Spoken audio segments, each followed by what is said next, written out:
કુસમાળા ખાતે આવેલા Shivshakti party plot ખાતે જેડી કથિરિયા, સુરત કથિરિયા પરિવારના પ્રમુખ અને તેમની ટીમ અને કથિરિયા પરિવાર દ્વારા 5મો સ્નેહ મિલન અને ચોથો પરિવારનો પાનેતર લગ્નોત્સવ આયોજન કરવામાં આવ્યો, જેમાં સુરતમાં રહેતા કથિરિયા પરિવાર આગેવાનો પોતાના સમસ્ત પરિવાર સાથે ઉપસ્થિત રહ્યા.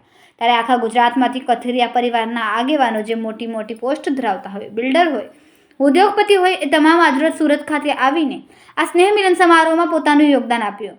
ત્યારે પરિવારનું પાનેતર, ચોથો લગ્નોત્સવ અને 5મો સ્નેહ મિલન સમારોહનું આયોજન અને સાથે સાથે એક બિઝનેસ એક્સપો અને બ્લડ કેમ્પનું પણ આયોજન કરવામાં આવ્યું, જેમાં 101 બ્લડની બોટલ એકત્રિત કરવામાં આવી, જેમાં મોટી સંખ્યામાં કથિરિયા પરિવારના આગેવાન ભાઈઓ બહેનો ઉપસ્થિત રહ્યા હતા.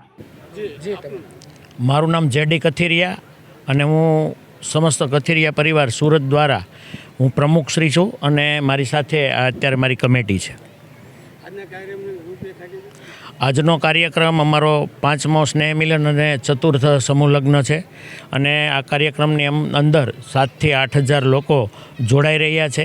આ કાર્યક્રમની અંદર અમારા મુખ્ય દાતા અને મુખ્ય આગેવાન એવા વલ્લભભાઈ કથિરિયા તેમજ ગોપાલભાઈ ઇટાલિયા, સાથે સાથે વિસાવદરના ધારાસભ્ય ગોપાલભાઈ ઇટાલિયા તેમજ જયેશભાઈ રાદડિયા અને અમારા આજના મુખ્ય દાતા ઘનશ્યામભાઈ હોય, કાળુભાઈ હોય, અન્ય અમારા મુખ્ય દાતાશ્રીઓ છે.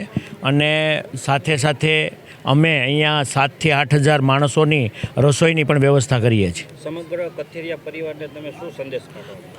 અમે કથિરિયા પરિવારને સંદેશ તો એ દેવા માંગીએ છીએ કે અમે જે આ કાર્ય કરીએ છીએ એમાં અમારા બાળકો કોઈ અવળા રવાડે ન ચડે અને અમારા જે અત્યારે તમને ખબર છે કે દીકરીઓ અને મોબાઈલના ખૂબ મોટા જમાનો છે, એટલે મોબાઈલથી દૂર રહે અને અવળા રસ્તે ન ચડે અને દૂષણોથી દૂર રહે એની પણ અમે આહ્વાન કરીએ છીએ. અને સાથે સાથે અમારી જે આજનો કાર્યક્રમ છે એમાં અમે આજે પહેલીવાર અમે અમારા બિઝનેસ એક્સપો, અમારા પરિવારના દીકરાઓ અને દીકરીઓ જે બિઝનેસ કરી રહ્યા છે એમનો પણ આજે અમે પરિવાર વતી કાર્યક્રમ કર્યો છે. અને સાથે સાથે અમે ક્રિકેટ ટુર્નામેન્ટનું પણ આયોજન કરીએ છીએ અને સાથે સાથે અમારે રક્તદાનનું પણ કાર્યક્રમ હોય છે. અને સમગ્ર મારી ટીમ અને અમારી યુવા ટીમ, અમારી બહેનોની ટીમ, તમામ લોકો અમને ખૂબ સાથ સહકાર આપે છે. દાતાશ્રીઓ પણ અમને ખૂબ સાથ સહકાર આપે છે.